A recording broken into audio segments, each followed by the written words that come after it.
What's up, everybody? Welcome to Move the Sticks. DJ Buck with you. Buck, what is going on, man? Not too much, DJ. Just another eventful week in the land of football.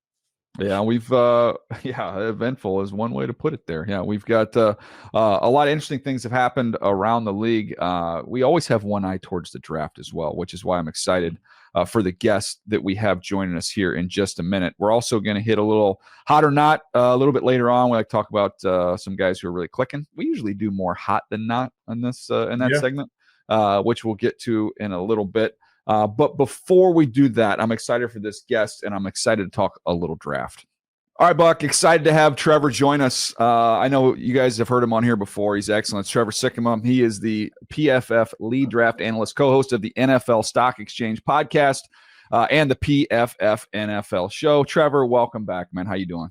I'm doing fantastic. Glad to be on the program here now in the month of November, so it shows that y'all are like us. The draft season never sleeps, so it's good to be with you guys no matter what. Well, I would say it never sleeps, but I would say that I take a nap. So now I'm just kind of like getting up. That's fair.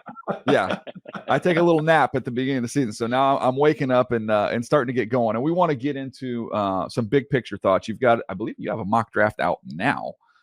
So I want to talk a little bit about big picture class, what this is looking like position wise here in a little bit. But before we get to the future, I want to go to the past a little bit, and let's look at these quarterbacks from this current class.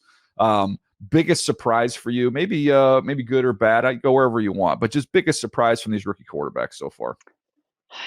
Man, biggest surprise. Let me think. Because I honestly they're all. I guess I would say Bo Nix. Like Bo Nix is sort of like the obvious one, but I was also kind of a Bo Nix believer. Now, did I think he looked this good year one? No, but I felt like the version of Bo Nix that we're seeing right now was in the cards for him. I felt like it'd be year two, year three, but the way that he is playing is a lot of the strengths that we saw during his time when he was at Oregon. I just think that there are a good amount of people who sort of watched his time at Oregon and thought that he was just this screen merchant, as the kids say, right? I mean, like you're throwing behind the line of scrimmage, you're not throwing it deep down the field. I mean, last time I was on with you guys, I remember talking about those third and long situations, 3rd and 7+, and Bo Nix graded out very highly in those, but he wasn't pushing it past the sticks a lot. So now this marriage with him and Sean Payton, it was one of my favorite potential quarterback head coach pairings that we were going to have in this class, and we ended up getting it, and here we are. I think we're well ahead of schedule for Bo Nix, and so I think that him being that far ahead of schedule is a surprise. And then for as much as Jaden Daniels was the Heisman Trophy winner, I mean, playing as well as he did basically from week 2 to week 7, I mean, he was like, we were talking about this guy in an MVP conversation, not just in an offensive rookie of the year conversation. So those two, to me, I feel like really stand out as in a good way, honestly. And the other ones, yeah, they're struggling. Rookie quarterbacks struggle. Y'all know this. Your listeners know this. And so those are the two that I've been really pleasantly surprised with. I'm going to say this real quick, and I'll let Buck jump in because I don't want Buck will get hit with homerism if he makes this comment that I'm getting ready to make. I could make the case that since he's got in the lineup, that what Drake May is doing with who he's with, and that is a big picture who he's with. You take that however you want on the field, calling plays, everything all together, like what he's working with, the infrastructure that he has there. I could make an argument what he's doing is more impressive. I don't care what the stat sheet says. Obviously, the two you mentioned have played excellent football.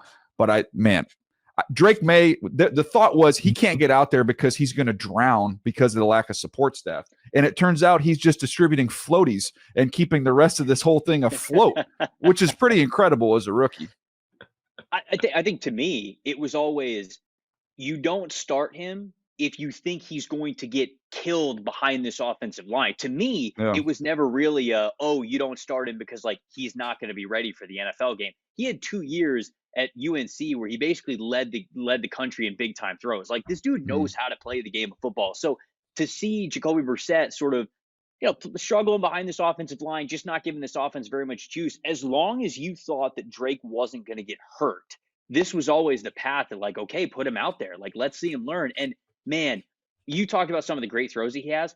Honestly, what he's doing with his legs as well, getting out of pressure, adding that element to his game. I mean, we're seeing that from, obviously, Josh Allen's the name that everybody talks about with the bigger, big arm quarterbacks who have that ability in the run game. But we're seeing it with Justin Herbert as well throughout the season, where Drake May is that archetype. He's not there yet, obviously, as a quarterback, but like that's the path he can be on with the physical talent that he has with his arm strength and now with his legs. So I think that's a great shout out by you. It's been a smaller sample size, but no Mm-hmm. doubt about it. I mean, we even got 2 to 3 games into him playing for New England, and it's like, all right, they made the right chance. Yeah, They made the yeah, right they're good. choice.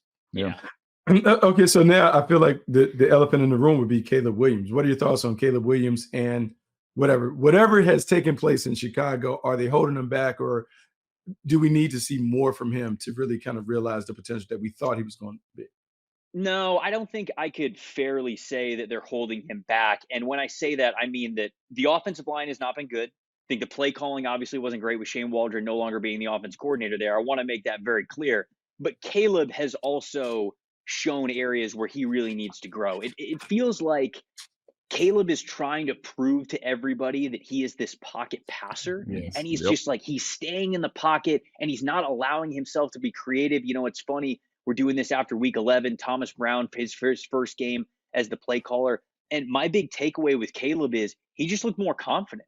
They ran the time to throw was his second lowest so far throughout his NFL career in a single game. They ran more screens, more play action, more under center stuff. And very clearly, everything just felt very confident with what he was doing. And it felt more, for lack of better terms, NFL-y with what he was going to be Mm-hmm. able to do. And I think a fault of Shane Waldron, it's easy to criticize when things go well, so I don't love doing that. But I think a fault of Shane Waldron was he probably tried to make it a little too much like USC, like a little too much like Mm-hmm. college. And so the offense felt a little USC-ish. And yet Caleb didn't want to do a lot of that improvising stuff because I think he had been told by a lot of people, hey, can't do that in the league. Can't Yeah. do that in the league. We'll On never schedule, work in on the schedule, on schedule. yeah, Yeah. and I felt as though he was much more comfortable being himself, what we saw with Chicago. So they have the toughest schedule in the NFL remaining. So I don't know if it's going to yield a lot of wins, but it was at least a nice showing from what we saw against Green Bay. But that's sort of my observations from Caleb. Yeah, I think we're on the same page there. I've Mm-hmm. talked about the fact that he's feel like he's anchored in the pocket. Like that's not who Yeah. you are. Like why are we dropping anchor here? Like it's just like somebody pushed the pause button on the controller when you're watching. Like what are we doing? And we were talking about this earlier in the week, and this is it's great to have you on because this is a PFF stat, which is one of the cool things. Which, by the way, you can sign up for PFF Plus today. You can unlock all their famous player grades and premium stats. Let me give you an example of how cool this is, and I use it all the time. So if we're to believe kind of the thought process, all good quarterbacks play on time, they play within structure. That's how you win in the NFL. Okay. Well, then explain this to me then, because through PFF Ultimate, I can go in here and I can sort it. Here are the quarterbacks that have scrambled the most in the league. And tell me who's playing poorly amongst this group. Jay Daniels, Brock Purdy, Bo Nix, Lamar Jackson, Josh Allen, Jalen Hurts, Patrick Mahomes, and then it's Stroud, and then it's Caleb Williams. Like that, to me, if you're going to live in a neighborhood of quarterbacks, that's a pretty darn good neighborhood to live in. So I'm sitting here going, why would you take that away from Caleb? And last week was the first time where I saw it, which reminded me of kind of Josh Allen, the early Josh Allen, where you're going to live with some of the balls that got away from him and some of the craziness that came along with early Josh Allen. But Josh Allen also got to the point early on, was like, hey, I want to get the ball out quick. If it's not there, I'm gone. I'm not going to sit back here and anchor myself to the pocket. And that was the first game last week with Caleb where I was like, finally, like just go, make something happen. And that's what, kind of I saw last week was the little difference there. Biggest play of the game against the Kansas City Chiefs for the Buffalo Bills was what? It was the Josh Allen scrambled touchdown, right? I mean, like that's what won them the game. And, to get a little ahead of ourselves here, talking about this year's quarterback class, it's why I have Jalen Milroe as currently my quarterback one, because his skill set, where he's not a perfect prospect, obviously there's a lot of things that need to get better with him when it comes to throwing on time and accuracy and things like that. He is the skill set of where the NFL is going. Like he presents you that ceiling of dual threat ability. It's why Anthony Richardson gets picked in the top 5. And might that have been a little rich? Okay, yeah, maybe, depending on how things play out with Richardson. But it's like you got to take a chance on quarterbacks that can give you that type of play. Because guess what?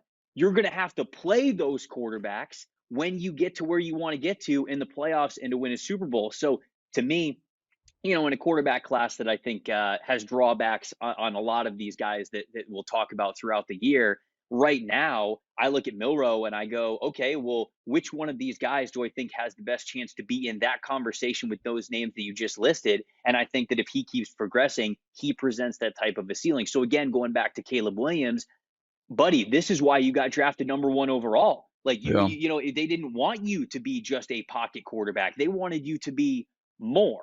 And of course, there was some of the stuff that worked at USC that wasn't going to work in the NFL, but you don't need to beat yourself up in your head and tell yourself that. You will learn that naturally as you play the game. You don't have to kind of, like you said, anchor yourself to be something you're not. And so I agree with those names that you listed, and it's a great thing to bring up. Those are the best quarterbacks in the NFL. Those are the quarterbacks that put the most stress on defenses week in and week out.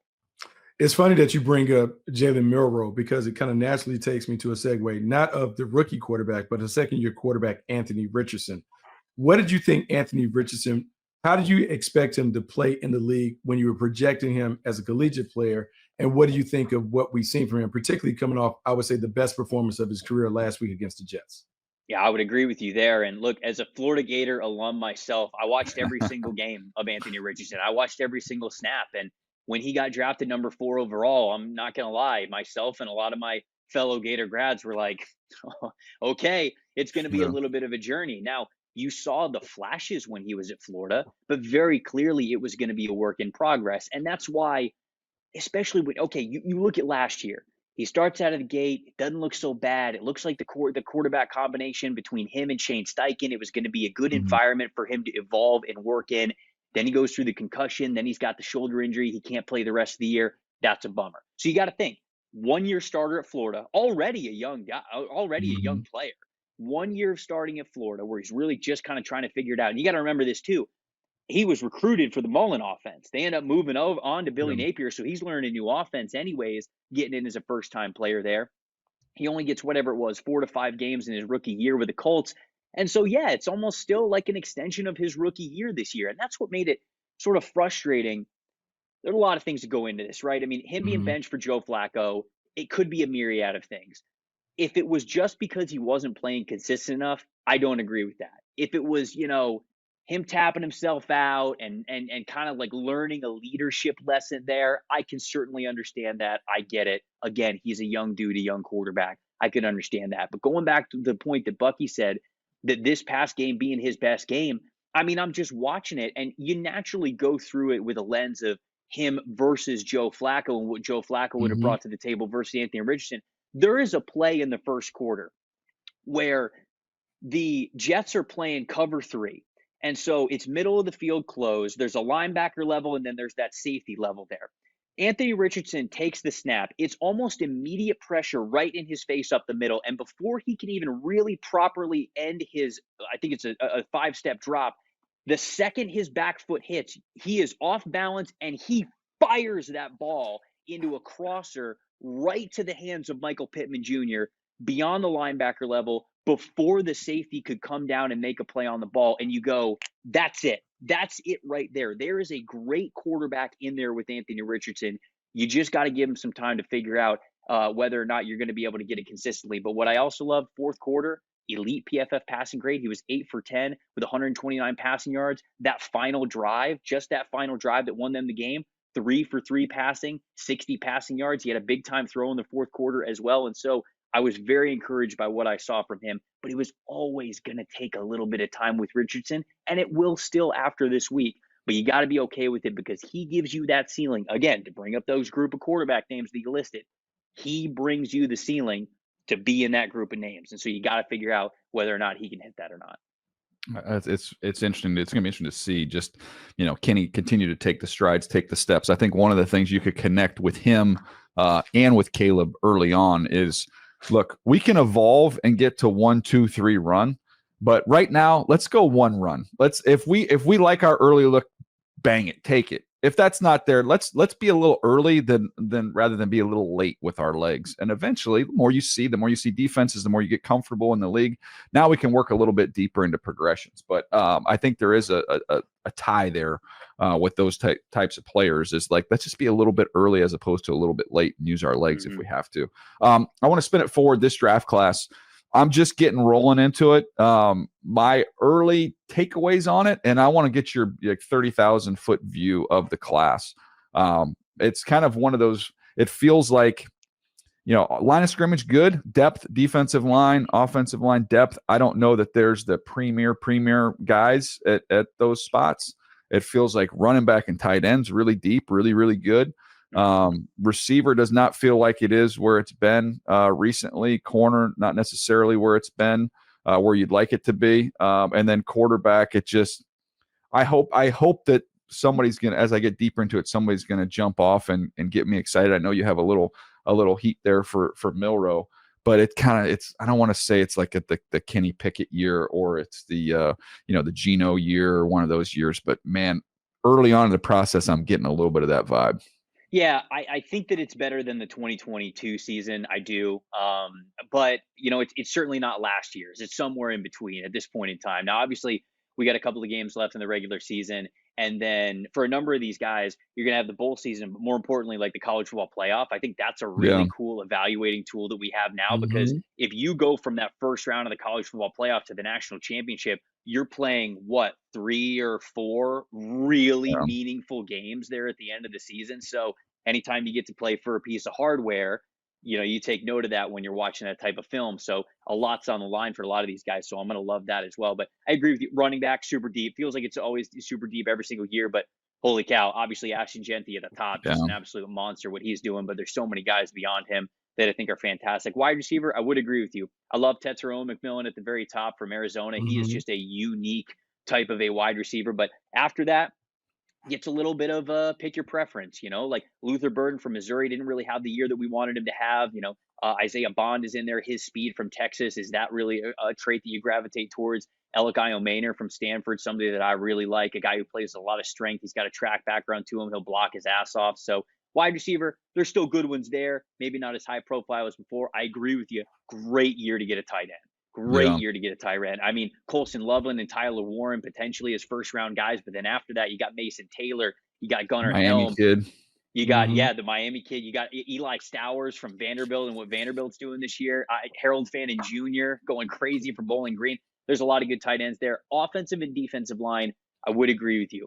I think it's more of an appreciation of, okay, this is a depth type of draft rather than we got to trade up to go get one of these offensive tackles that we know is going to start right away or something like that. Linebacker, it's going to be tough, I think, to find a handful of starting linebackers from this class. Corner, decently deep, we'll see. And then safety is just all over the place all the time because it's so dependent on how you deploy your secondary from team to team. Like some safeties just are not going to work with some teams. Some, they're going to be stars. They're going to change things. And so it's always tough to rank safeties in a vacuum or without a type of a scheme that you're working towards. But that's also sort of how I see this class right now. Trevor, it's funny because the league is kind of undergoing a bit of a turn back the clock moment where we're seeing more teams kind of lean into the running game, lean into physicality and toughness and those things. And for years, the debate in the scouting world was running backs and devaluation of the running back position. This year, you talked about the depth and the talent of the running back position kind of being at the point where maybe you take some of those guys early. Do you think that changes based on the talent that you're seeing in the college landscape? I think that it's a good year for those two combinations to yield a good amount of running backs that are getting drafted decently high because, in college, you're going to see a lot of really productive backs that come out all the time. But the NFL is, like you said, been a little bit more reluctant to pick those guys with those high selections just because, positional value will come into place. And, okay, well, can we get a running back every year type of a thing? But man, there are some just absolute studs. I mean, Travion Henderson and Quinshon Judkins from Ohio State, Amarian Hampton from North Carolina. I mentioned Ashton Genty from Boise State, Caleb Johnson kind of coming out of nowhere with Iowa. And these are all dudes that I think could be in a top 50 of rankings that you'd think about back end of the first round, early part of the second round, all those guys. Maybe you're even thinking about Ashton Genty in the top 12 because he's been that good in college football. So I do agree with you that we are seeing a little bit of a run resurgence, right? And we knew that it was coming. And I think that people look at the NFL right now and they go like, oh man, like offenses are down. Like, it's not a fun league to watch. I think it's fascinating to watch because for 3 or 4 years, we had these quarterbacks throwing for all sorts of yards and touchdowns and everything. And now defensive coordinators have kind of figured it out. Now there has been that chess match of them being able to move a piece and defend guys in the run. But I don't think we're like about to change back to like, okay, now we're going back to like crazy all out passing. We're going to see a lot more teams invest in the run. For as much as we talk about Jaden Daniels, it's the run game in Washington that is allowing them to be successful. Look at the Philadelphia Eagles. They have Jalen Hurts. They have AJ Brown. They have Devontae Smith, and it is the Saquon Barkley offense. Look at the Los Angeles Rams. Everybody thinks about, oh my gosh, Sean McVay. It's what he can do as a passer, that play designer. It's the run game. It's Kyron Williams. That's how they win football games. And so there's a lot of teams around the league who are giving you that blueprint that if you invest in the run, it's not going to be a wasted investment because that's currently where the league's at. Yeah, and a lot of times you say, okay, we invest in the offensive linemen, we'll find the running backs mid-tier. We're not going to come out of pocket in free agency for running backs. We're not going to go early in the draft. But then the NFC in and of itself, Detroit Lions, Jahmyr Gibbs, first-round pick, investments paid off. Baltimore Ravens, Derrick Henry, free agent, top of the market. It's paid off. Yep. Philadelphia, Saquon Barkley, top of the market. It's paid off. Atlanta Falcons, first-place team, top 10 running back in the draft. Like all of a sudden now it's not, I think it's just, look, you're going to see 2 high safeties every week. And this obsession with not giving up explosive plays, everything comes back around, Buck, as you always say, like it's going to all come back around. So it's not only, hey, we need to, build up the offensive line and then drop in a committee of backs. It's, a dynamic running back with these looks we're going to get every week is how we're going to try and make up some of the explosive plays we're going to lose in the pass game. So it is interesting how everything kind of comes around full circle. Last question for you, and I appreciate your time today, Trevor. This has been a lot of fun. I'm always looking forward to, as we get into the draft season, into the process of some, smaller school guys. They're fun. We'll see them, always at some of the all-star games. They'll pop up, and we'll get a chance to evaluate them against better competition. Is there somebody early on in the process as you've been going through this, maybe not a marquee school, but a player that you're looking forward to seeing as we go through the spring? Yeah, I mean, one that jumps out to me immediately is sort of what Harold Fannin Jr., the tight end at Bowling Green, has been able to do this year. I mean, we're not just talking about like a good year from Harold Fannin Jr. I mean, it's incredible. I think he's got a 96.5 receiving grade for us, already over 1,000 yards receiving. It's a really good tight end class. I am looking forward to sort of him going through the all-star process because I think that he's certainly going to go through that, see what he's like at the combine. Is he an athlete enough to get to that level? And then 2 other guys that I do want to bring to the table going back to the trenches. Gray Zabel from North Dakota State. I mean, This is just another They're contractually licensed to have a That's draftable right. offensive lineman. Yeah. That's what I get. And not only a draftable offensive lineman that goes to one of these all-star events that just, ends up going somewhere in the top 75 and ends up being a good football player. I know people like him already, but then Charles Grant's the other one from William and Mary. I got him on my radar because my co-host at the NFL Stock Exchange podcast, Connor Rogers, talked about him back in October. And so we started watching his tape at William and Mary, and, he's playing left tackle. I wonder where he's going to play at the NFL level. I actually wonder if maybe interior offensive line, perhaps center, could be the best spot for him because he plays left tackle now, but it's sort of, he's surviving against that level of competition. I love actually the quickness that he plays with to potentially be one of those quicker interior offensive line guys. So I think he's going to get a chance to go through the process and be somebody who can make a name for himself as at one of those offensive line spots that we've seen over the last couple of years. So those are a handful of small school guys that come to mind initially. Yeah, that's awesome, man. It's my favorite time of year. It's Christmas. You think of opening presents. That's like the draft for me because that's as I'm really starting to get cranked up here. As I think my first list is always when the junior declared day is. So that's like the 3rd week of January, I want to say. So I'm opening up my own presents, man. You've already got a chance to open them up, play with some of these toys. Like they're still wrapped under the tree right now. I'm excited to dig into that, man. I'm jumping in on the Black Friday deals, man. I'm getting to it Yes. early. I'm getting Yes. the presents a little bit early this year. I love it. I love it. Well, hey, if you haven't already, be sure to check out Trevor and the podcast. It is, look, you can tell just by listening. This is a smart NFL guy who knows what he's talking about and is in love with the draft as much as we are. So that's the NFL Stock Exchange podcast. You can also see the PFF NFL show. Trevor, we've done this a few times, man. I definitely look forward to doing it a few more as we head towards the spring, but always enjoy our conversations. Best of luck and happy holidays to you and the crew. I appreciate it, guys. Anytime. Buck, let's do a little hot or not here. This is Hot or Not, brought to you by Wasabi Hot Cloud Storage. Store more and do more with your data. Try them for free at wasabi.com. So we've got some candidates here of guys that we could talk about being hot. I'm going to go with the one that I'm most excited about, and it's just kind of a feel-good story, and that is Tua Tagovailoa, what he's done since he's come back after getting a break after another concussion, Buck.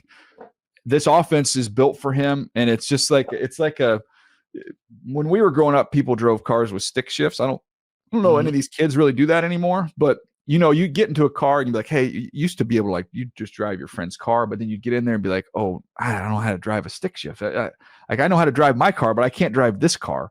I feel like this Dolphins offense only works with one driver, and that's with Tua.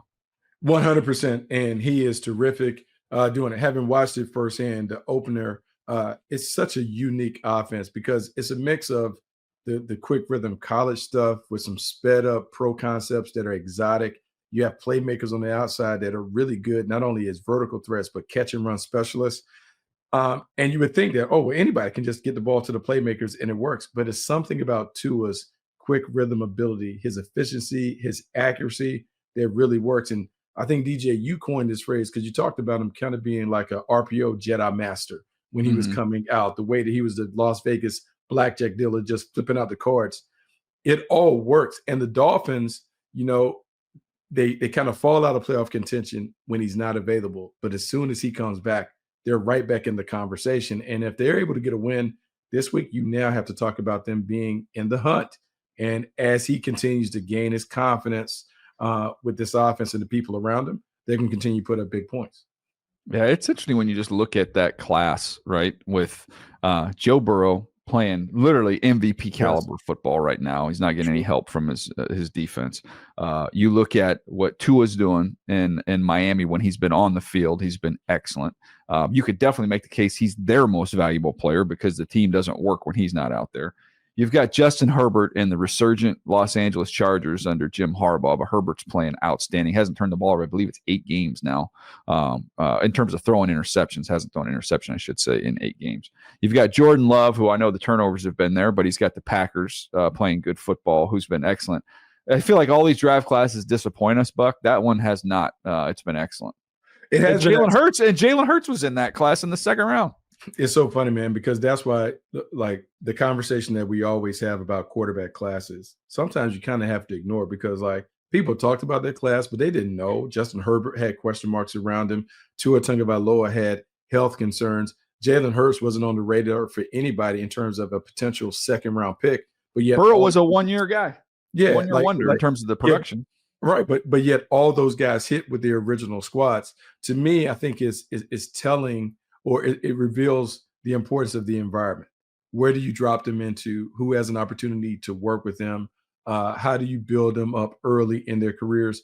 All that matters. And for Herbert, who has kind of been like a darling since the beginning, Joe Burrow has been a darling since the beginning, but Tua Tagovailoa, the system really mattered. And I would say the same was true for Jalen Hurts. The system really enabled him to go to the next level. And it was the second coach bringing in their system that allowed them to really pop and go to the next level.